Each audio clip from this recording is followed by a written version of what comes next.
As the January transfer window draws to a close, the fight for the Scottish Premiership title continues for Celtic. They head up to Pittodrie tomorrow night to take on Aberdeen in another must-win game in the Scottish Premiership. Hearts play on Tuesday night, so Celtic could find themselves 9 points behind going into this game. Anything other than a win will be a major disappointment for Martin O'Neill in the squad. In this video, I'll look at team news alongside the new transfers and the disappointment of the lack of quality in the January transfer window. Now I'm going to start with the transfer news. There's nowhere else I could have started this evening with just so much going on transfer deadline day, or so much not going on in Celtic's case this deadline day. So I reported yesterday that Celtic were in for a number of players, one of them being Junior Adamu. Now he did get confirmed as a signing yesterday evening, with him being on a loan basis with an option to buy from Freiburg. That's a striker with 18 games this season, only 2 goals and 1 assist, but we got him in the door. Another player that Celtic have got in the door is Joel Mvuka, the right winger. Now, he did fail his medical, apparently. Reports from the Daily Record suggested that Celtic were supposed to buy the player for £3 million. That has instead been changed to a loan with an option to buy due to the information that was found in the medical. Now, that is very interesting. It is very rare that something like that would happen, and I'm surprised Celtic have even pursued if there's any bit of doubt in the player's fitness or anything relating to injury wise. So Celtic have signed Joel Mvuka, Junior Adamu as well. No word on Mashwadise, the Motherwell winger, and I think this is a major missed opportunity for Celtic. Celtic needed to capitalise. He was up for sale at the right price of £3 million. Celtic had to be all over this. 18 goals and 2 assists this season for Motherwell. He's on absolutely sensational form, and just the overwhelming feeling of this transfer window is one of major disappointment, and I think there's a big disconnect within the support right now.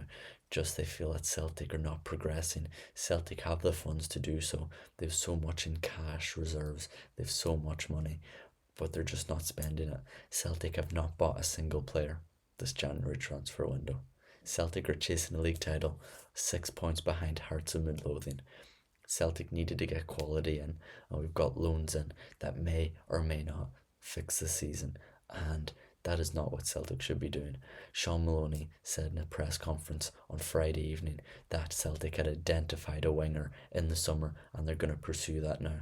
If that winger is Joel Mvuka, I have some major concerns about the club and the way it's ran, because I feel the scouting needs to be of a higher standard, needs to get in these top level players that Bodo Glimt can get in, that push on. Like in Arnie Engels, you pay a bit more for him and big bids come in. You pay 11 million and a bid for 25 million comes in. That's what Celtic need to be doing. You need to pay a bit to get a bit out, and the cycle would continue.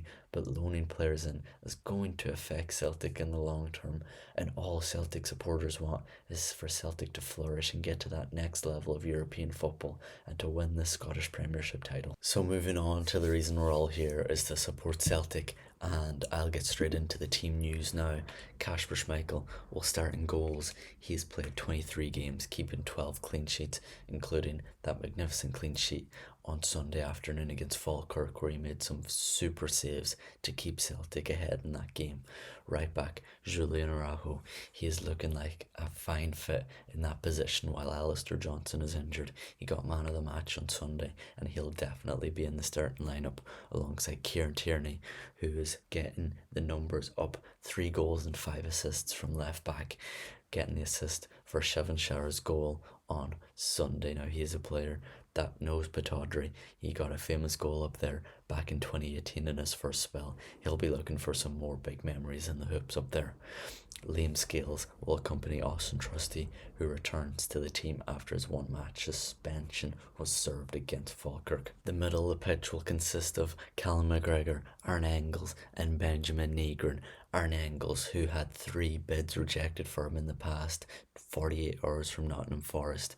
25 million was the highest of them all. Now, some may say that was a surprise. Why did Celtic not take that? Well, Celtic could not afford to do that. The midfield position being so bare, they had to hold on to him, and he'll be starting tomorrow night up at Pittodrie alongside the captain Callum McGregor, who dug Celtic out of a hole on the 17th of December 2022, the first game after the World Cup. He came up with a late winner to send Celtic 1-0 victors back down to Glasgow. Benjamin Negron will accompany the two midfielders, 15 goals and 6 assists in 38 games. This man cannot stop scoring. He always finds a way to get in for a goal. A superb goal on Sunday against Falkirk as well. Nice little link-up play down the left-hand side, and he slotted it right in to the right-hand corner. The front three will consist of Dyson Maeda, Shevin Shara and Hunju Yang. Shevin Shara getting his first goal for Celtic, and was a finely placed header into the box, into the bottom corner of the net, off the post, and in. A real confidence builder for him. Hopefully he can push on now, and he definitely shows the qualities of a top striker at Celtic. Dyson Maeda has 7 goals and 5 assists this season, along with Yang, who scored 4 goals, so the numbers could improve for the front line, and hopefully they can tomorrow night. Dyson Maeda getting in the action, adding a bit of something different, a bit of pace into the attack, with Yang now taking on his man a lot more and getting the rewards from it. Well, in Celtic's last trip to Pittodrie, it ended in a 2-0 win for Celtic, with goals coming from Benjamin Negron and Reo Hatate in that one. That's a game where Benjamin Negron really flourished.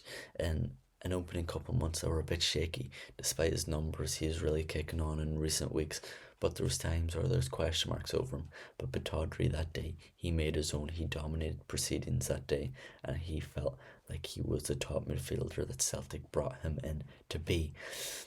Celtic dominated the ball that game, 72% possession in a really struggling Aberdeen team, and we'll look at them shortly, how their form's going. But Celtic will have the ball a lot tomorrow night, like that game back in August. Also in that game in August, it feels like it was so long ago now, Adamu started for Celtic. Adamu feels like he's been gone for years. This season has been going on for ages, but Adamu did start that game with Cameron Carter-Vickers and Alistair Johnson also in there. Feels like they've been injured for the whole season as well, but there was a stage where they did play. Now let's look at the visitors, Aberdeen, in a bit of detail. They are really struggling for form this season.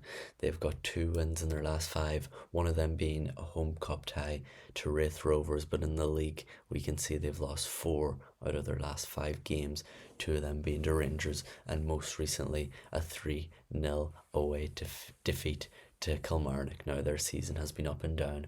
They sacked Jimmy Tilleen a number of weeks ago, and 12 defeats in the season for them. They've just absolutely crumbled this year after winning the Scottish Cup. There were signs there from after January last season that they were not going to live up to the hype that they did for the first 6 months, where Jimmy Tilleen had them going pace for pace against Celtic. Unfortunately for them, they've not been able to live up to that, and the core of that team is now leaving bit by bit, including Leighton Clarkson, a player that I always admired for Aberdeen, has today left the club. This is the team Aberdeen started with in their last game. Here's Kevin Nisbet at striker, a player that I think Celtic need to watch out for this season. He isn't living up to his true potential. The 28-year-old has only scored 4 goals and adding 1 assist. He has had successful spells at Hibs and a previous successful spell at Aberdeen on loan from Millwall, but he is always a danger man. He can pop up with a goal, and Celtic need to watch him throughout this game.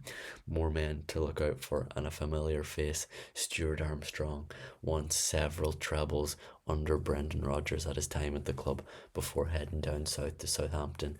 He is now 34 years of age, getting 1 goal this season, including 4 assists. Coincidentally, it marks 10 years since Aberdeen last bet Celtic at Pittodrie, the 3rd of February 2016, when Aberdeen came out 2-1 victors, with goals coming from Johnny Hayes and Simon Church for Aberdeen, and a late consolation goal for Celtic through Lee Griffiths.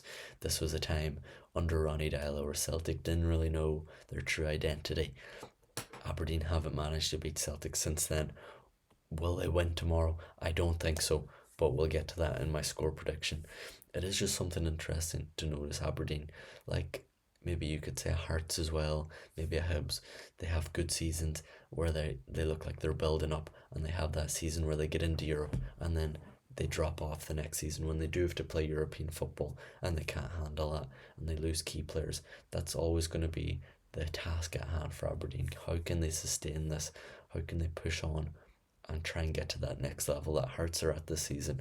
We thought Aberdeen may have been at it last year as Jimmy Tilling put on a great charge, but nowhere like Hearts this year. But still kept pace with Celtic for through September, through October, until Celtic dismantled them in the cup. But they showed signs of good groundworks at the club.